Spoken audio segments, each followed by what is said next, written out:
while people have a lot of disposable income now, they're also really hard pressed with time. So, two aspects are ease and convenience, and that's what tech does. At the core of it, it really simplifies your decision making and it makes your purchase feel like, there's a lot of thought that's been put into it. So, Indian culture is rooted in warmth and, in being around people.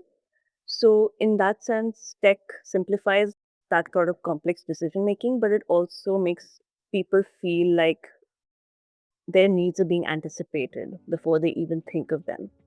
And that really creates a lovely user experience where you don't really have to put in a lot of effort in order to get what you want. This is Nandini Swaminathan, India Senior Strategist at WGSN. In India, festivities take place year-round, which is an opportunity to celebrate, shop and feast. But this week, we're discussing how India is rapidly evolving and leading the way when it comes to social media and AI driving change, trends and lifestyles.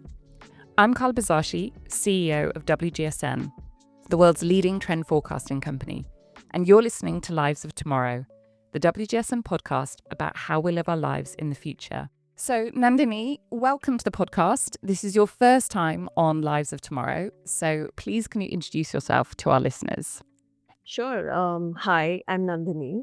I'm the India Senior Strategist at WGSN. I'm based in Delhi, India, and I help decode the kaleidoscope of identities and cultures and traditions and marketing opportunities that India presents. Amazing. Now, as regular listeners of the podcast will know, I love India. So I'm always curious about hearing about how the country is evolving. We are just ahead of the festive season, actually everywhere in the world. Maybe October's not quite the festival season in the UK, but Diwali's just around the corner. So can you tell me some of the kind of key trends that we're seeing in India right now?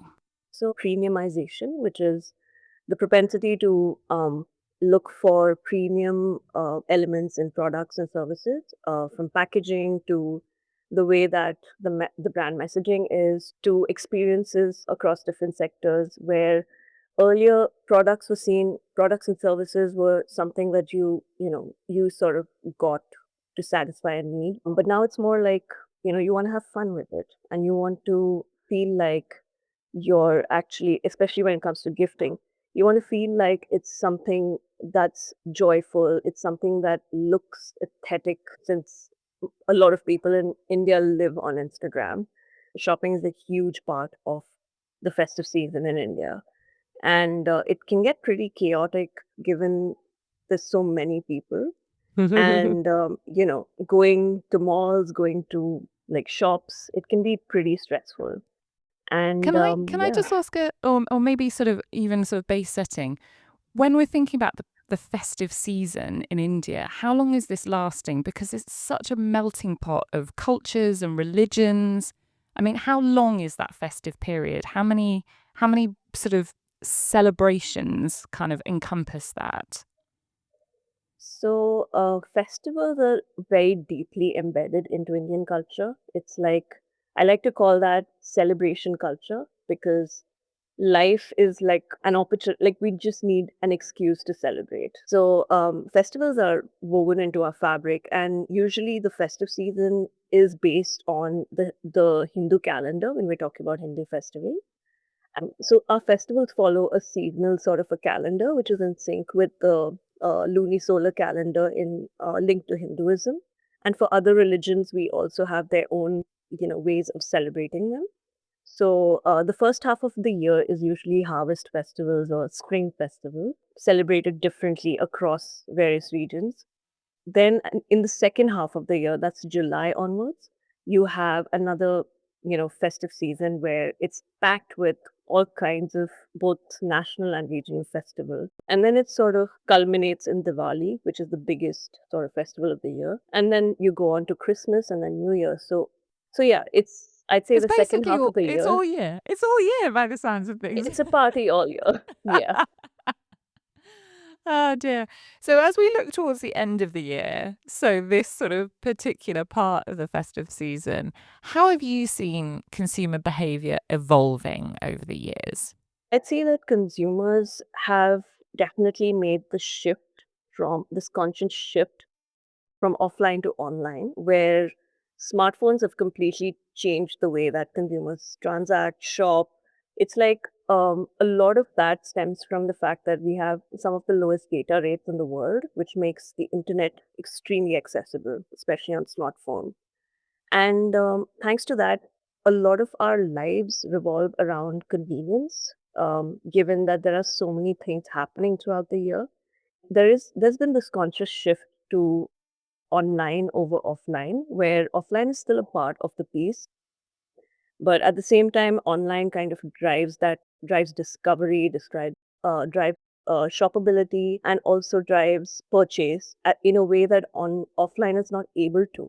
It does this at scale, considering how massive the population is, and how many of these festivals happen during its season.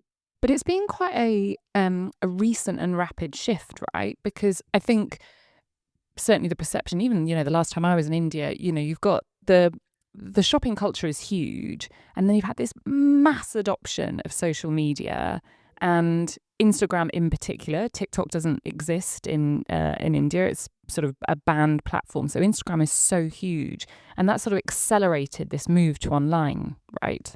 So it's not just about social media. I'd say it's also about a conscious shift in the way people transact. We have something called the Unified Payment Interface, the UPI, where you can actually use your smartphones to pay for things, to shop, and it's had massive adoption. You have apps like Paytm, which revolutionized this entire concept starting around 2016. And that completely transformed things because people didn't have to use cash anymore to transact. Everything was just so instant. You just scan a QR code and then bam, you can just, make a payment for anything from your local grocer to like a supermarket to like anything and everything. Yeah, it's weird Um, because if in the sort of, I guess, more Western countries, although we have had adoption of Apple Pay and things like that, I even this week I went and got some peanut butter on toast on my walk into the office, and I didn't have any cash. I just don't ever have cash with me anymore, and went to pay, and they wanted cash, and I didn't have anything, and so because I was going to have to use my Apple Pay, they charged me double, which I could understand, but it was a bit frustrating. I didn't really want to pay double for peanut butter on toast. And yet, if we look to India, I mean, that conversation would never have happened. I mean, you probably wouldn't be eating peanut butter on toast for starters. I mean, I'd like to disagree on the peanut butter on toast, but definitely. I mean, here it's all about ease and convenience. So anything that makes your life better and reduces friction will definitely be adopted. So, for example, when we spoke earlier about social media provides you access. It like opens up windows into global trends. It opens up windows into what's happening. And we Indians definitely like to stay connected. So anyone from your local tea shop vendor to someone in an office likes to know what's going on, likes to be updated. So social media is the perfect way to do that these days. And then influencers enter the picture, and then you have this entire ecosystem where you have these trusted go-to people who you've never met in real life, but then you trust their recommendations because you watch them do the get ready with me videos almost every day. And you see them recommend really amazing products, and you're like, okay, I don't mind trying this, and then you try it and you like it, and that becomes this sort of habit that starts becoming built. And Is it across all generations? Is that, I mean, I would, again, this in my sort of little world, but you would imagine certainly TikTok and Instagram do have different demographics. It's not as simple as TikTok's Gen Z, millennials, or Instagram. It's not that simple, but there is a sort of a bias on those ways. And yes, creators are huge in Europe and North America, but how does that manifest where you are? I mean, are we talking all generations shopping online? Are we talking creators of all ages? the major component these days would be Gen Z, Yeah. because they comprise the largest generation among the youths to exist in India, Okay. with about 377 million, according to BCG and Snapchat. So Gen Z definitely drive and shape those trends. You also have the boomer generation in India where they're far more digitally literate than their global counterparts. It comes right back to the ease and convenience again. You have WhatsApp, for example. WhatsApp is something that boomers use on a daily basis to the point there are memes about, Indian dads sending good morning messages every day. And it's it's like the internet has become this sort of enabler of living a better life, of discovering new ways to look at things, of really building a certain understanding between people. So, in that sense, it is a multi generational sort of a split where Gen Z drives trends. Millennials, to a certain extent, also do. We're still very relevant. And boomers and Gen X are more like observers of what's happening. So, if the consumers change the way that they're behaving massively, what has this meant for the brand? So, through that sort of festive lens, how are they having to change and adapt? So you can reach them through people and voices that actually relate to them at a personal level and connect with them. Because at their core, Indians love connection and a feeling of belonging because we're a very community based culture. So having that bridge between the brand and the end consumer in the form of a creator really builds up these exciting new and creative ways to actually reach the target consumer, from shaping the way campaigns are designed to looking at how you can look at different languages. You can actually localize your campaigns at scale without having to really necessarily know the language. You have people who can readily do all of this for you, and they actually resonate with the end consumer in a way that you as a brand possibly can't. What about the difference between sort of global brands coming into India versus homegrown brands? So, someone like an IKEA, I know there was big TV shows here in the UK about the fact that they were coming to India and what that journey looked like and how products had to change and how they had to think about even pricing. But have you seen a difference there, or have you seen global brands really adopting the kind of Indian way of creating communities online? So I would say that Indian brands or homegrown brands are placed in this very unique position where they know the market, they're deeply connected to the market, and they also know exactly how to tug at the consumer heartstrings through localizing, through emotional resonance, through sometimes even the packaging, which reflects the aesthetics and the colors and the entire sort of way that Indians love showcasing their culture. And they do this in a modern way as well, where it's rooted in tradition, but at the same time it's also with a modern lens. We're going to do some quick fire questions now to get to know you a little bit better. And then we're going to come back to the topic in hand. So, free mind, first thing that comes into your head. What app, unique to your region, couldn't you live without? So, you're not allowed to say Instagram. I'd say Blinkit, which is essentially I get my groceries delivered in just 10 minutes. 10 uh, minutes. yes. Wow. Okay, your favorite thing about Diwali? The food. I have a huge sweet tooth, so I love mithai, which is sweets, the term for sweets.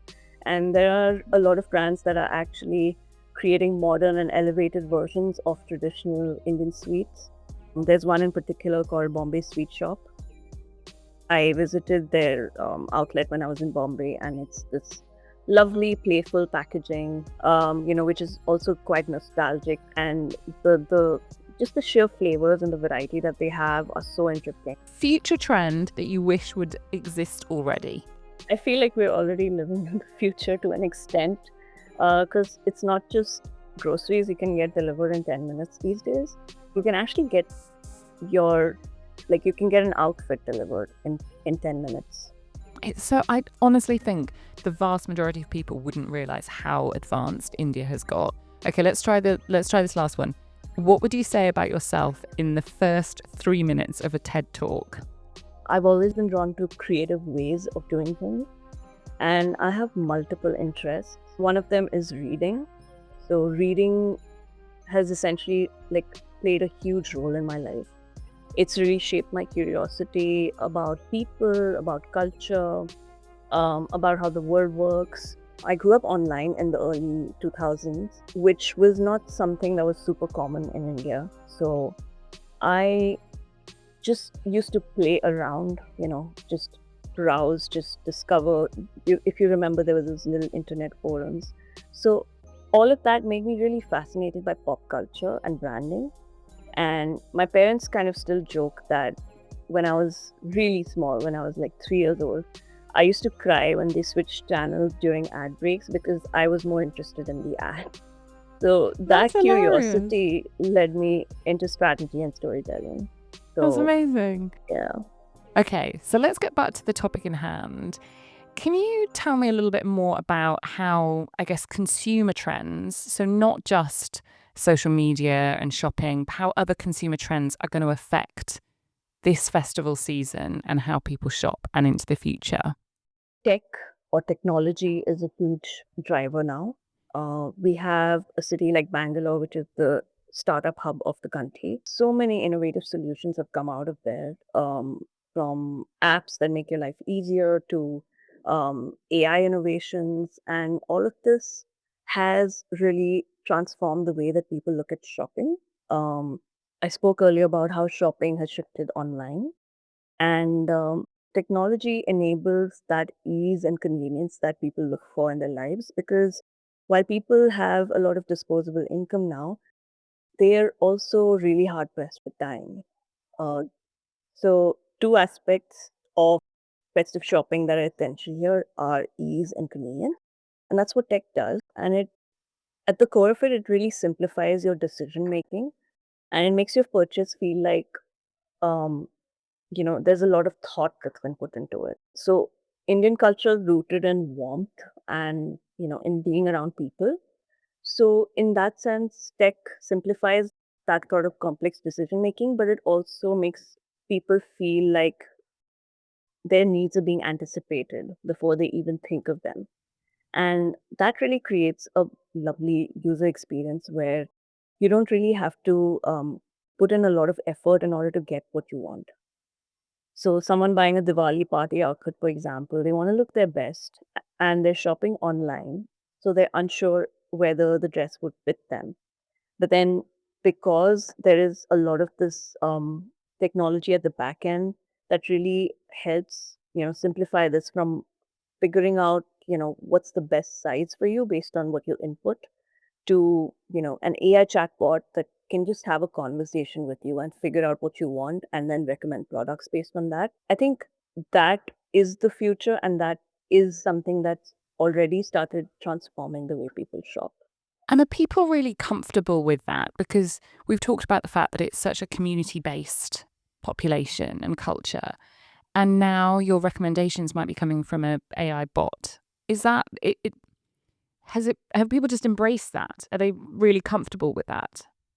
You'd be surprised how much people have embraced that. A report I read said that Indians have adopted and embraced ChatGPT, right? And it's actually become like this buddy or this sort of person. I mean, not really a person, but a person to bounce ideas off of, Yeah. where you can just ask it to make your life easier. You can just ask. You can also talk to it about things.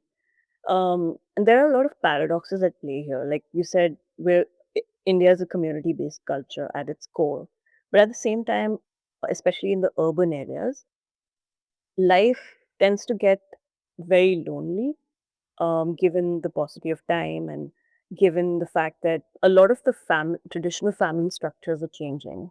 So, if you've watched any Bollywood films, you would see the larger than life sort of huge families and like celebrations and all of that. That still exists to some extent in the smaller towns, but it's like when people migrate for work to other cities, they miss that. Cities are where all of this happens.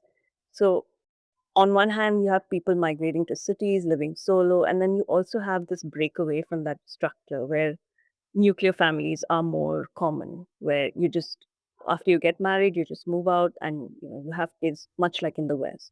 Yeah. So, because of that, like there is a lot of loneliness that ends up happening where you don't really have time to connect with your loved ones. And that's where, especially with Gen Z, who already deal with a lot of social anxiety. So AI comes in there where it's kind of like your non judgmental buddy. You can just learn more about something, or you can just get a different perspective from it without really having to go to someone and, have that entire interaction.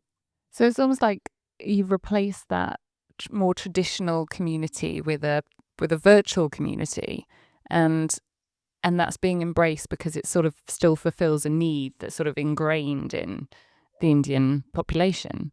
Yeah. I wouldn't say it has replaced the traditional structure. I would say, though, that it's more common now to start doing this. And it's also created this parallel sort of trend where people are looking forward to offline events. Okay. Yeah. So there's still people are still looking for some balance in that as well. It's not Yes. like we're shunning the sort of family connections. It's augmentative. Yes, and the other aspect of this is bonding over shared interests, Yeah. especially during the festive season where you have music and you have like um, these certain events that happen, such as the Garba festival, which is like a dance festival that happens during the Navratri season, pre-Diwali, pre this season. And you just have people who go to these larger than life concerts where there's music and then it's kind of blending with the traditional dance festival.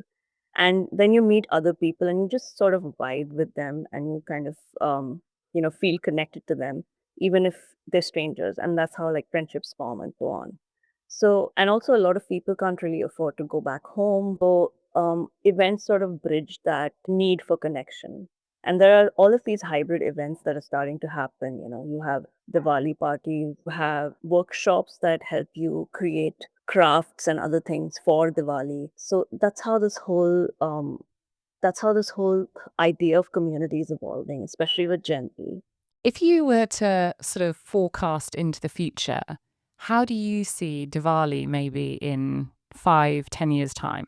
What's your prediction for how it will evolve even further?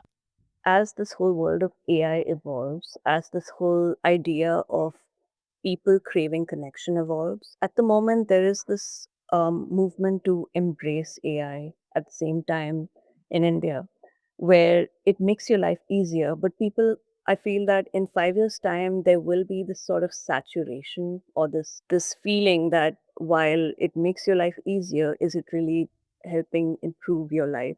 Okay.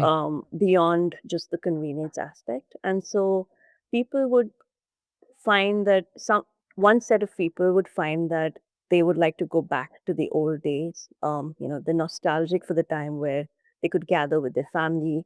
And so I think a shift in priorities would happen over the next decade where people are increasingly seeking out real life experiences and making them more a part of their lives, especially through clubs, through communities, through their office colleagues, through various opportunities that you find and weave them into their daily life so that they go out more. You know how people say you should go out and touch grass. Yeah. Uh, How will your Diwali this year be different to Diwali, say, 5 years ago because of these changes?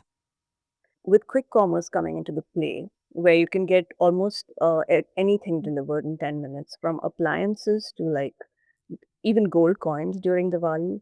Um, it's really changed the way that I approach shopping personally, in the sense that we do have very busy lives, and it gets hard to choose gifts for everyone near and dear. It gets hard to really plan your routine around all of this, given that the time frame is so short. So I have actually started figuring out these little gifts and, actually using the app uh, to dig in and then curate stuff for my family Oh, from there. wow. And which Yeah. sorry, which app are you using for this? This is Blinkit. Ah, okay. So this is Yeah. the same one. This is the same one that will mean that you've got your groceries in 10 minutes. Yes. This is also the one that you would use to plan your entire gifting schedule. The great aspect of this is that when you log on to when you open the app, at any given point in the entire year, you have this razor sharp contextual sort of festival driven shopping within the app, and it's related to regional diversity as well. So like if you have 5 different ways of celebrating Diwali, which we do, and if you have like Diwali is not just a single day festival, it comprises 5 to 10 days of celebration. So you have curated collections tailored to each festival on your homepage, where if Wow. there's a religious celebration or there's worship, then you can get flowers, you can get, your idols that you need to worship, you can get all of that, and you can also get your food, like there are recipes that they suggest to you. It's like this entire app that wants to make your life as convenient as possible, given everything. That sounds amazing. I love the fact that it's got that sort of regional filter, so it knows where you are and therefore is giving you something even more personalized. It's not just who you are, it's where you are and what that means for how you celebrate something. That's amazing. It's not just for where you are.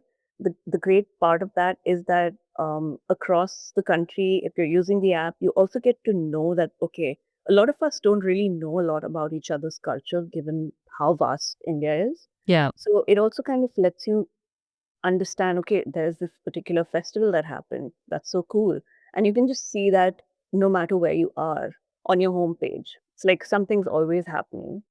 Wow. That's amazing. Really, really fascinating. So I ask all my guests this, and it's been a really fascinating conversation today. Are you more anxious or excited about the future? I'd say I'm excited and also hopeful.